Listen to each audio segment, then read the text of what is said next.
ጉድለትና ጸባይ ማስወገድ የሚገቡን ጉድለቶች በመሰረቱ መንፈሳዊ ጥሪያችንን የሚጻረሩት ናቸው።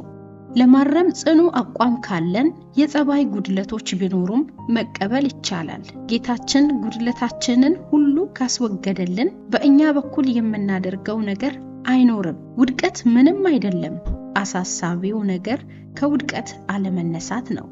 ሁልጊዜ ሳንሰለች ከውድቀት ለመነሳት ውድቀትን ለማሸነፍ እንደ አዲስ መነሳት አለብን። ለራሳችንም በጎ እናስብ። ራሳችንን የባሰ ነገር ውስጥ ማስገባት የለብንም። አሁንም ያለንበት ሁኔታ መጥፎ ነው። ራሴን መጥፎ ሆኜ ሳገኘው ለሌሎችም እንደማዝን ለራሴም አዝናለሁ። ስለዚህ ለራሳችን ነፍሴ ሆይ አዝነሻል፣ ታገሺ እንበል። ብዙውን ጊዜ ያለንበት ሁኔታ ከበፊቱ የባሰ ነው ብለን እንገምታለን። ይህም ውድቀት ላይ ነን ማለት አይደለም። ይልቁንም ራሳችንን በመመርመር ጉድለታችንን በተሻለ ሁኔታ መረዳት እንችላለን። ከዚህ በፊት ያልታወቁ ብዙ ነገሮች አሁን ገሃድ ይሆናሉ። እግዚአብሔርን ስለምንበድል በኃጢአቶቻችንና በጉድለቶቻችን መጸጸት አለብን። በውርደታችን ግን መደሰት ይኖርብናል።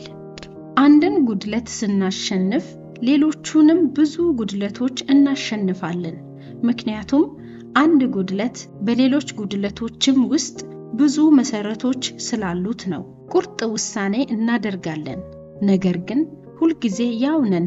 ከዚያም ዲያብሎስን ወይም ባህሪያችንን እንወቅሳለን። ሆኖም በእግዚአብሔር የጸጋ ኃይል ቅዱሳን እንዳንሆን የሚያግደን አንድም ባህሪ የለም። ብዙ ጊዜ ጸባዬ ነው በማለት ለጉድለታችን ሰበብ እንፈልጋለን። ይህ በቂ ምክንያት አይደለም። ምክንያቱም ባህሪያችንን እንድናጠፋ አልተጠየቅንም።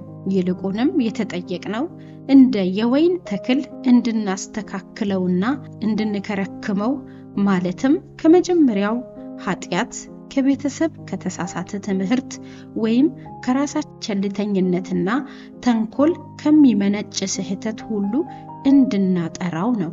ቅዱስ ዮሴፍ አላማኖ ሆይ ለምንልን።